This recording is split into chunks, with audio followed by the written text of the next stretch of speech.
Olá, sejam bem-vindos ao Tela Política. Hoje a gente continua a nossa série de entrevistas com os prefeitos das maiores cidades do Noroeste Paulista. Quem a gente recebe hoje aqui no Tela Política é o prefeito Kaique Rossi de Penápolis, eleito pelo PSD. Boa tarde, prefeito.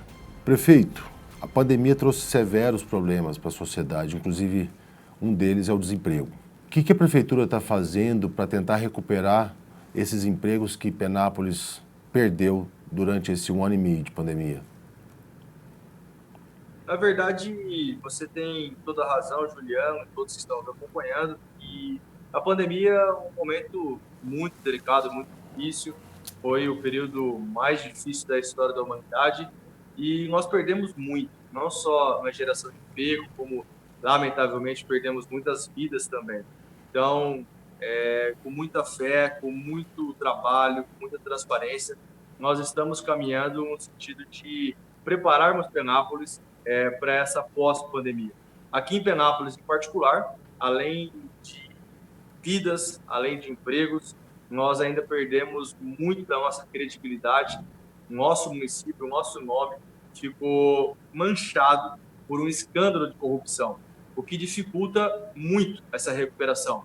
Mas nós somos sempre entusiastas e acreditamos que conseguiremos vencer, mas tudo com muita calma. Então, na geração de emprego do nosso município, nós tivemos a felicidade, em tão pouco tempo de mandato, trazermos para cá um atacarejo com o nome de Leve Max, uma rede do Mato Grosso, que gerará aí na casa de 300 empregos diretos e indiretos. Além disso, nós já conseguimos também a fábrica fertilizantes, Fertipar, se não me falha a memória, onde nós intermediamos as necessidades burocráticas para que eles comprassem uma área no nosso município, 11 alqueires, e em breve anunciaremos a toda a sociedade de Penápolis. Também estivemos ao lado do seu Carlos, que é o proprietário do grupo CSD, Companhia Sul-Americana de Distribuição, um grupo muito forte que faturou mais de 2,5 bilhões de reais no ano passado, que começou um processo de vinda ao nosso município em 2020, mas que apresentou-se agora em 2021 um problema estrutural, como a necessidade de uma rotatória, de uma vicinal, e nós intermediamos, junto ao governo do estado, uma conquista de aproximadamente 6 milhões de reais, onde nós conseguiremos viabilizar um desejo desde o ano passado da comunidade penapolense, que é esse centro de distribuição no nosso município. Também estamos trabalhando em uma outra vertente que entendemos ser muito importante para o desenvolvimento, para a geração de emprego, que é preparar os alicerces do nosso município, como, por exemplo, a questão da água. Penápolis sempre teve uma fama muito grande, onde nós temos 100% de esgoto, 100% de água tratada, mas sem essa matéria-prima água, as empresas não conseguem produzir, o ser humano não consegue viver. E nós enfrentamos a maior crise hídrica do Brasil nos últimos 10 anos e Penápolis já deu demonstração de que nós precisamos melhorar o abastecimento de água no nosso município. Então, já estamos com um projeto para termos no nosso município uma maneira histórica que todos ficarão bastante surpresos e felizes, que seria a segunda fonte de captação de água para o nosso município. Hoje nós só temos o Ribeirão Lajeado, e com essa segunda fonte, que muitos acreditavam que a melhor opção seria buscar água no rio Quilito, nós entendemos que através de um poço profundo, nós resolveremos o problema de água de Penápolis para o resto da vida. Ou seja, dando condições para ser um atrativo para que empresas continuem vindo ao nosso município. Além disso, nós começamos em Penápolis o Capacita Penápolis. Capacita Penápolis é o maior programa de capacitação da história do nosso município. Em termos de comparação, nos últimos 2 anos em Penápolis, nós tínhamos feito apenas 7 cursos de capacitação, 7 cursos de qualificação. Em 8 meses de governo, nós já fizemos 18 cursos de capacitação. Hoje, dia 20 de setembro de 2021, inauguramos, inclusive, a turma com 25 pessoas para fazermos o Empretec, que é o maior e melhor treinamento comportamental do mundo. Então, ao todo, durante 1 ano, nós faremos 40 cursos de capacitação dentro do nosso município. Algo muito forte, algo muito marcante. Então, é um programa histórico, o Capacita Penápolis. Além disso, Juliano, nós temos uma outra boa notícia, que Penápolis conseguiu fazer a nossa incubadora voltar a ter a finalidade de incubadora. Nós tínhamos uma fila de mais de 7 empresas esperando para que pudesse entrar dentro da incubadora e realizar o seu sonho de progredir e de crescer. Nós conseguimos, com mudanças burocráticas, com o engajamento do nosso setor, capitaneado aí pelo secretário municipal de Indústria e Comércio, Fábio Ferracini, e também ao Pablo, chefe da incubadora, nós conseguimos colocar novas empresas dentro da incubadora. Hoje nós não temos mais fila de espera para a realização do sonho de entrar ali na incubadora. E por que você fala, então, Kaique, de micro e pequenas empresas? Porque a micro e pequenas empresas corresponde a 98% das empresas do nosso país. Então, é algo que dá certo e que nós vamos estimular sempre o surgimento de novas micros e pequenas empresas. Então, eu me dou por feliz até o momento, por tudo que nós estamos fazendo e por várias outras perspectivas que nós temos na área de geração de emprego e de desenvolvimento do nosso município. E esse é o foco, crescer Penápolis de uma forma organizada, transparente, lúcida, para que as pessoas tenham oportunidades e seja uma sociedade mais justa e igualitária. Prefeito, o senhor falou sobre os investimentos que a Prefeitura está fazendo para gerar emprego na cidade, né? É claro que a Prefeitura precisa de um contraponto, que seria a arrecadação. E a arrecadação também vem do pagamento de imposto. Muita gente está na informalidade atualmente, né? Como é que você pretende trazer essas pessoas para a formalidade novamente, para a Prefeitura aumentar a sua arrecadação? Olha, essa é uma colocação muito importante, porque, de fato, a gente precisa sempre dar condições para as pessoas viverem melhor. E a formalização é uma oportunidade como essa. Nós temos conhecimento da Lei Geral das micros e pequenas empresas, por exemplo, que é o foco da sua pergunta, e essa lei de micro e pequenas empresas em Penápolis ainda não está bem estruturada. É em parceria com o SEBRAE.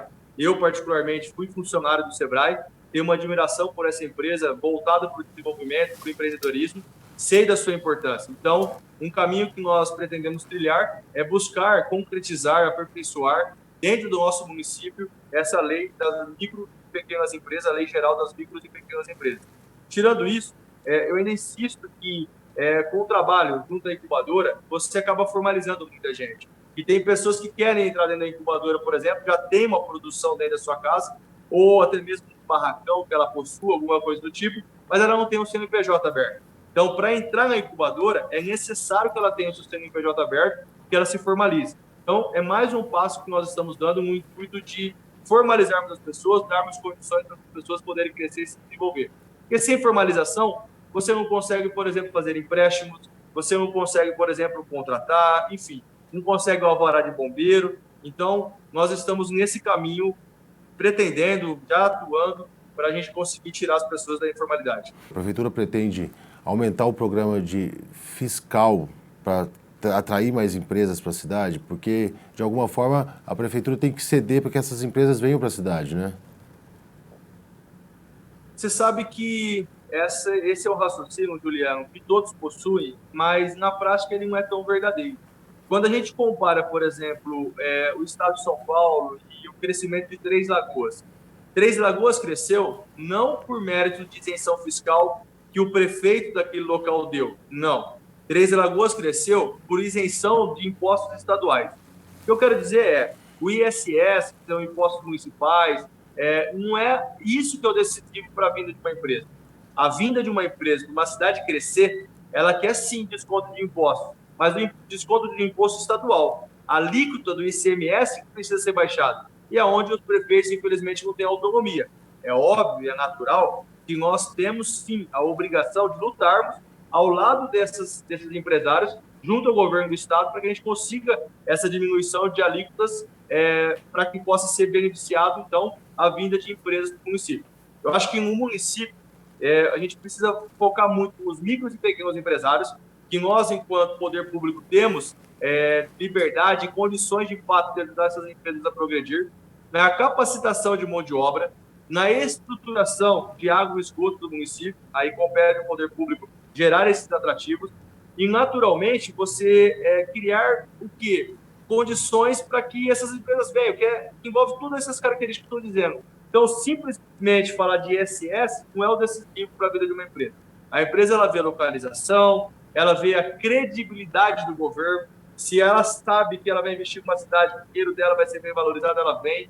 Se ela sabe que ela vai investir numa cidade que tinha corrupção, ela não vem. Então, Penápolis pecou muito nesses últimos anos, porque talvez faltava credibilidade. É nítido que se fazia para os amigos do rei, mas não se fazia de uma forma estruturada para todos. O que nós estamos buscando fazer é de uma forma estruturada para todos. que tenham legislações municipais, se for dar algum tipo de privilégio, de incentivo, nesses quesitos que eu já citei, que enquanto prefeito eu posso fazer, seja para todos, independente se estejam próximos a mim ou não próximos a mim. Independente se eu vou estar como prefeito, se eu vou sair da prefeitura. Mas que seja algo bem estruturado, que gere credibilidade e respeito para que o empresário venha investir. Prefeito, o índice de desenvolvimento humano de Penápolis está abaixo da média nacional e bem mais abaixo da média paulista, né? Isso é medido saúde, educação e renda. Por que você acha que a cidade de Penápolis hoje está nessa posição inferior com relação ao resto do país e em relação às cidades de São Paulo? Talvez, Juliano, um dado aqui importante para o seu conhecimento de todos nós que estarão acompanhando esse nosso bate-papo, essa nossa entrevista, a região noroeste do estado de São Paulo, capitaneada aqui pela maior cidade, que é Araçatuba, nós somos a segunda região mais pobre do estado de São Paulo. Só perde lá para o Vale do Ribeira, lá para cima. Tirando lá, a nossa região é a mais pobre. Então, por que nós nos encontramos nessa situação? Primeiro, esse aspecto socioeconômico que a região possui, infelizmente. E segundo, eu não tenho dúvida que a falta de transparência com o dinheiro público, que a falta de eficiência do setor público local aqui de Penápolis, com a falta de preparação para o futuro, fez com que nós nos colocássemos nesse triste cenário. Eu quero até acrescentar, eu insisto muito em transparência, em eficiência, porque não sou eu que estou dizendo, são órgãos técnicos. Se as pessoas quiserem tirar limpo o que eu estou dizendo, basta entrar no Tesouro Transparente, que é um site do governo federal, vinculado ao Tesouro Nacional, ou seja, onde tem o dinheiro, onde faz análise do cumprimento dos critérios da Lei de Responsabilidade Fiscal, que envolve transparência, gestão, eficiência, tudo isso, vocês vão perceber que Penápolis se encontra na categoria C. O que é a categoria C? Nós podemos ser A, B ou C. Nós somos a última categoria de acordo com o Tesouro Transparente, baseado no nosso passado. Então, hoje nós estamos na C por conta do passado. Mas também nesse mesmo site, as pessoas de Penápolis irão ver com orgulho que em 8 meses nós passamos de uma avaliação de 45% para 99,42% de cumprimento da Lei de Responsabilidade Fiscal. Então, eu tenho dito para as pessoas que nós precisamos reestruturar Penápolis. Nós estamos refundando Penápolis na sua base, nos seus alicerces. E isso é muito difícil de acontecer de um dia para o outro. Não existe varinha mágica. Então, é um processo que nós iniciamos. Eu tenho convicção de que, em breve, nós iremos colher os frutos e tirar Penápolis dessa pobreza, como você disse, né? Então, nós estamos dando um exemplo para que seja motivo de orgulho para os penapolenses, para que os penapolenses possam falar, pô, eu sou penapolense, eu amo essa terra, porque eu, enquanto prefeito, posso dizer, eu amo Penápolis, e eu vou dar honra a esse povo dessa cidade. Mas tudo com processo, com tempo, para que os empresários possam voltar a acreditar em Penápolis. Então, você pega uma saúde, como você falou aí, educação, saúde e índice de desenvolvimento econômico. Beleza. O desenvolvimento econômico nós estamos tratando agora. Saúde. Poxa, foi aqui que começou um escândalo de corrupção de mais de 3 bilhões de reais. Então, como? Você não tem hoje. Nós tínhamos 4 meses e meio de atraso para os fornecedores da saúde. Nós temos 8 anos de funcionário público sem nenhum aumento real no seu salário. Nós temos tudo sucateado, com o mesmo orçamento. Então, como vai fazer para resolver esse problema? Tem que reorganizar. Porque se é o mesmo orçamento, se o bolo é o mesmo, o gasto, o dinheiro é o mesmo, não aumentou o dinheiro, nós precisamos reorganizar. Então, o que nós fizemos? Estancamos a corrupção. Acabou. Nós fizemos o quê? Gastos que não tinham controle, nós passamos a controlar. Entrada e saída de medicamentos, entrada e saída de fio, entrada e saída de algodão, para que a gente possa ter alguma gordurinha para reestruturar. Outro caminho que nós adotamos para melhorar o cenário de Penápolis, que eu concordo com você, é péssimo, mas por conta do passado. E nós não temos tempo ainda de ser julgado. Mas o passado me dá a certeza de dizer que foi muito mal administrado, muito mal gerido. Nós temos ido muito, Juliano e todos que estão nos acompanhando, a São Paulo e a Brasília, mostrando tudo isso que nós estamos conversando para as esferas estadual e federal. Falando para o governador, falando para o presidente, falando para os ministros, falando para os secretários, falando para os deputados. me dê um crédito. O povo de Penápolis não pode ficar sofrendo a vida inteira por conta de um grupo que passou. Já não estão mais. É uma nova visão, uma nova forma de administrar. Me dê um crédito, me dê uma oportunidade de ajudar a minha população. E eu posso dizer também com felicidade que eu sinto um respaldo atual maior que Penápolis tinha antigamente. Por quê? Porque a caixa preta está aberta. Qualquer pessoa que tiver dúvida de como estão as contas da cidade, o que nós temos feito, está aqui. E eu tenho levado isso nessas esferas, tanto estadual quanto federal. E a gente tem percebido um empenho para poder nos ajudar a sair desse buraco, e de fato eu concordo com você, existe. Prefeito, outro termômetro que mede também a economia das cidades é o investimento imobiliário, né? A gente sabe que Penápolis também está bem defasado nesse setor. O que falta para a cidade poder retomar esses investimentos imobiliários e crescer com qualidade? Dinheiro, credibilidade, respeito, os empresários acreditarem, a população acreditar que não é mais feito para poucos, que agora é feito para todos. Então, tudo que nós estamos conversando é o que precisa ser modificado, é o que nós estamos tentando modificar para que Penápolis possa voltar a ser a mãe da nossa microrregião. Hoje, para você ter uma ideia, as cidades menores têm uma desconfiança de Penápolis. E Penápolis sempre foi a mãe, sempre acolheu esses 7 municípios. Então, ele precisa ser motivo de exemplo. E é o que nós estamos tentando resgatar e nós vamos conseguir. Para a pessoa que mora em Penápolis, vê a cidade crescer, vê a cidade receber investimentos da prefeitura como melhoria em obras, infraestrutura, tecnologia, deixar a cidade mais moderna, como que a prefeitura pretende fazer isso se ela não tem o dinheiro necessário? Hoje, eu vou dizer uma coisa, Juliano. Eu, particularmente, não aprendi a mentir. Então, não vou aqui gerar uma expectativa. Hoje, impossível. Penápolis está quebrada. 100% quebrado. Nós não temos margem nenhuma de investimento. Então, o pouco que nós já conseguimos fazer, e se você reparar, as pessoas repararem, já é muito, foi graças a essa já mudança de cultura que nós colocamos em prática dentro da administração pública e contando com o suporte do governo do Estado e do governo federal. Se não fossem os investimentos do governo do Estado e do governo federal, eu passaria aqui 4 anos somente lamentando. Porque a capacidade de investimento do nosso município hoje é de apenas 2%. Então, 98% do orçamento está comprometido. E dentro desses 2% de capacidade de investimento, eu tenho que pagar as dívidas do passado. Então, para facilitar o entendimento das pessoas, Penápolis arrecada em média de 215 milhões de reais por ano. 2%, eu estou falando de 4 milhões de reais de cultura de investimento. E eu estou pagando 21 milhões de dívida deixada. Então, estamos literalmente quebrados. Mas eu sou um eterno otimista, um eterno entusiasta. E eu tenho convicção de que nós vamos conseguir. De que maneira? Aproximando dos deputados, aproximando do governo do Estado, aproximando do deputado federal. E quero aqui agradecer também a ambos, tanto o Estado quanto o governo federal, por tudo que tem feito para o nosso município, mas também agradecer aos empresários de Penápolis, porque a gente conseguiu fazer alguma coisa por parcerias. Os empresários de Penápolis, a população de Penápolis, quando foi convocada a nos ajudar no período da pandemia, lá no nosso único hospital, que é a Santa Casa, que é o hospital da população, me ajudaram em 10 dias a arrecadar 1,5 milhão de reais, que ajudou a salvar a Santa Casa nesse período mais difícil da história da humanidade. Então, se não fosse a população, os empresários doarem para o nosso hospital, não sei o que seria. Então, infelizmente, hoje Penápolis se encontra quebrado, sem crédito, sem moral, sem nada. Mas nós estamos trabalhando e vamos conseguir, sim. Que caminho? Nessas parcerias.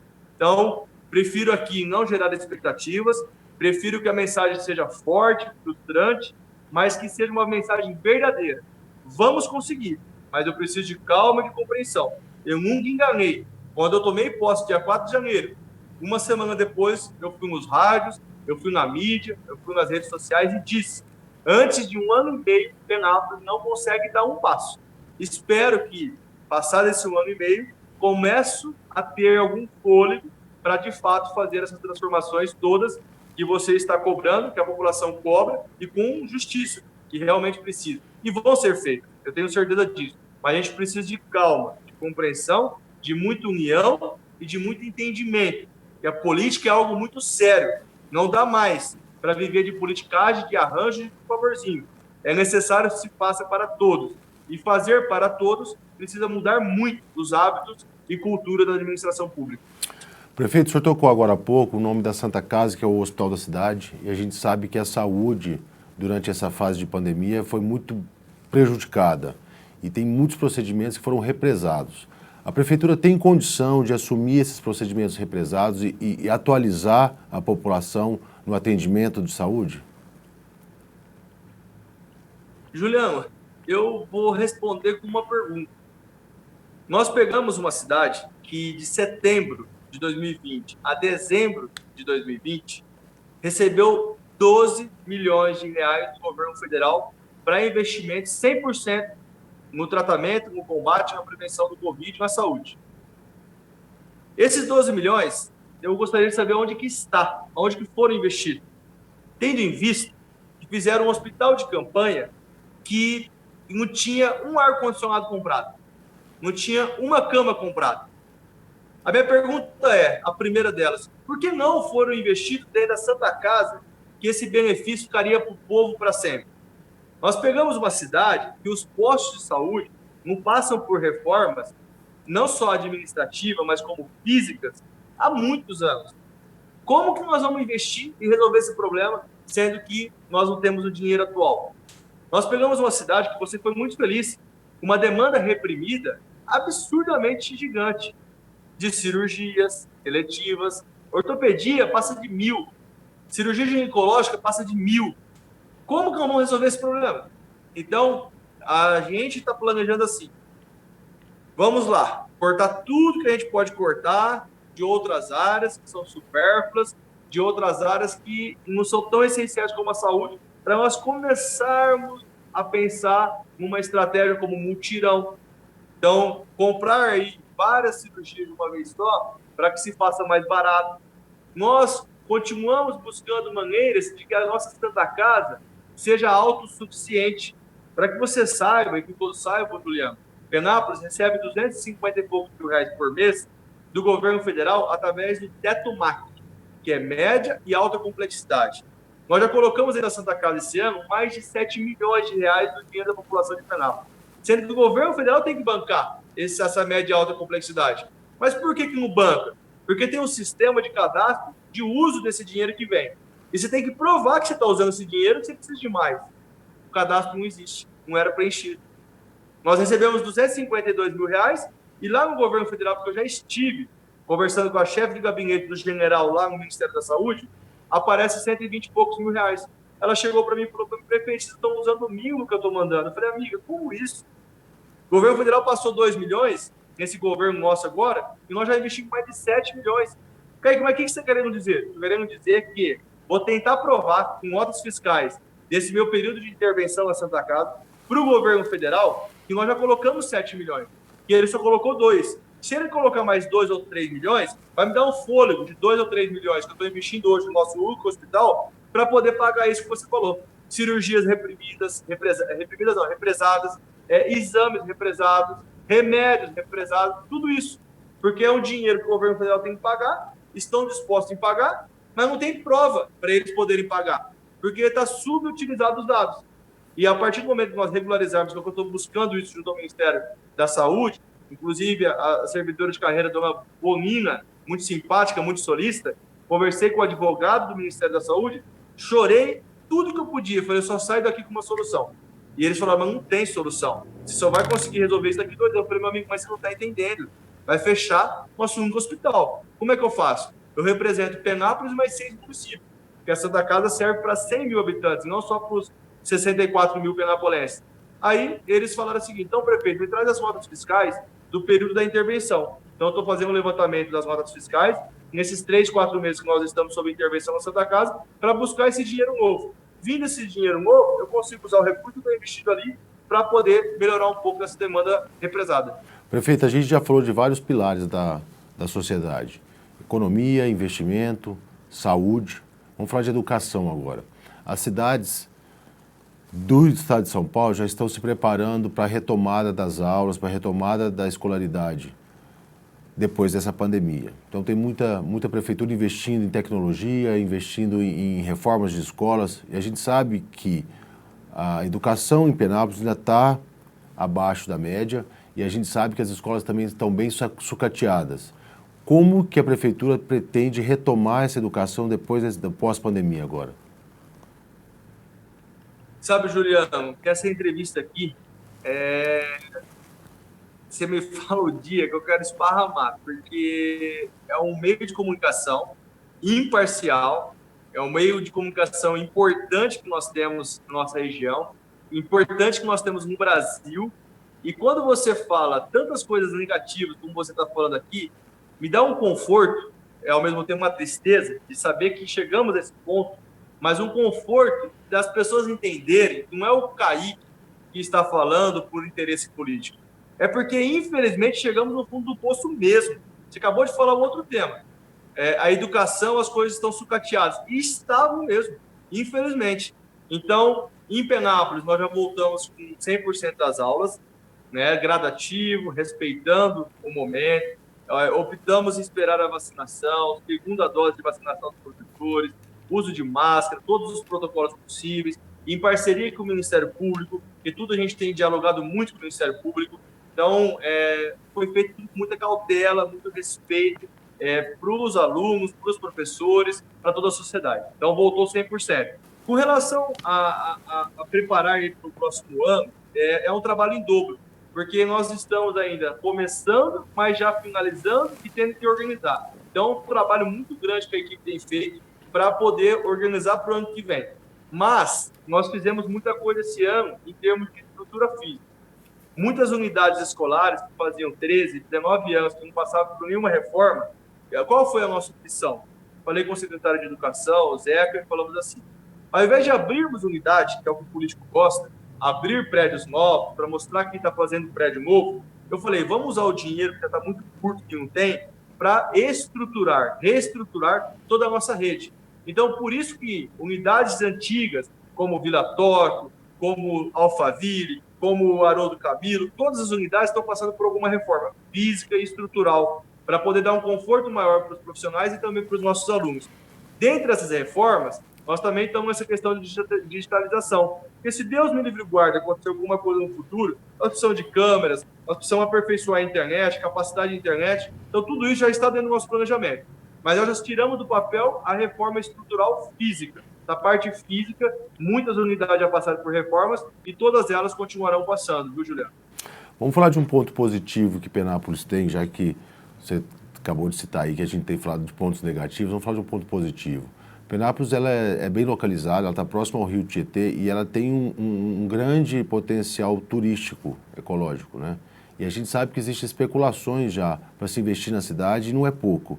Como que estão essas tratativas? Como que o senhor está trazendo essa veia, esse setor da economia para dentro da cidade?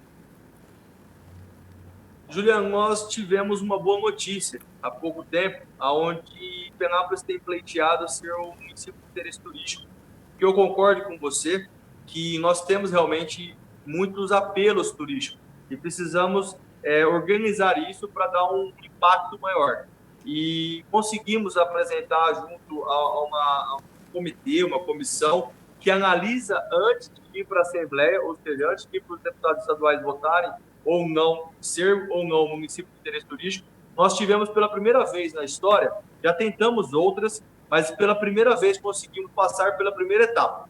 Então, esse comitê, essa comissão, analisou-se aquilo que nós apresentamos através do secretário Lucas Casella e a sua equipe e conseguimos vencer essa primeira etapa. Estamos agora dependendo, então, da aprovação na Assembleia Legislativa do Estado de São Paulo para que Penápolis se torne um município de interesse turístico.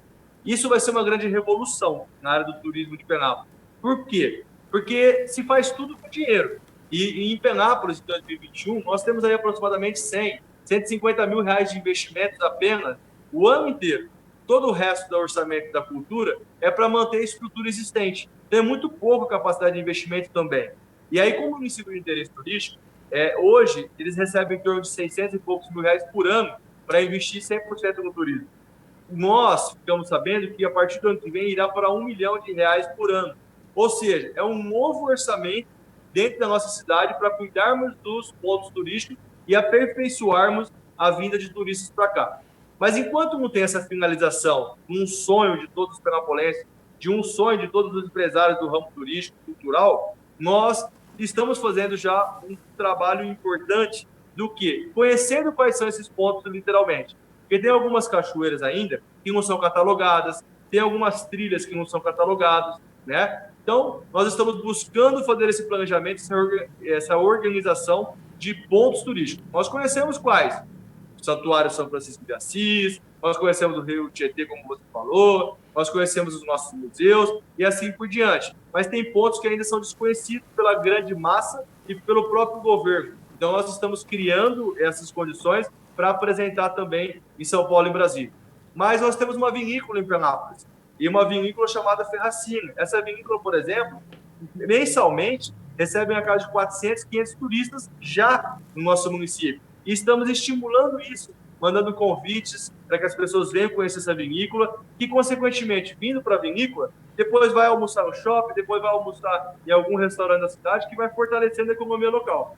Então, nós temos condições de melhorar. Hoje ainda está uma estaca que não está nos deixando confortável. Nós temos a possibilidade de romaria através do Santuário São Francisco, que é o único santuário hoje do país. Nós tínhamos 2, mas nós não temos o santuário agora de Penápolis, porque o outro virou um balneário, então não é mais chamado de santuário. Então, o único santuário do país que pode ser trabalhado. Tem a questão dos ciclistas do nosso município, nós estamos buscando criar pontos de água para esses ciclistas, ponto de encher por compressor os pneus das bicicletas. Então, criar atividades como teve no final de semana agora, onde os ciclistas, com o apoio do consórcio Ribeirão Lajeado, foram plantar árvores nos lugares que pegaram fogo em nossa cidade por conta da seca. Então, a gente está trabalhando, mas temos muito caminho gigantesco para verdadeiramente fazermos turismo e cultura dentro do nosso município. Prefeito, para a gente terminar a nossa entrevista, qual que é o recado que o senhor dá a quem é morador de Penápolis, espera que a cidade fique cada dia melhor, que vença essas barreiras, essas dificuldades que tem sofrido nos últimos anos? Qual que é o recado que o senhor passa para essas pessoas hoje? Penápolis dará certo e fiquem tranquilos que cada centavo do dinheiro de vocês será investido em vocês.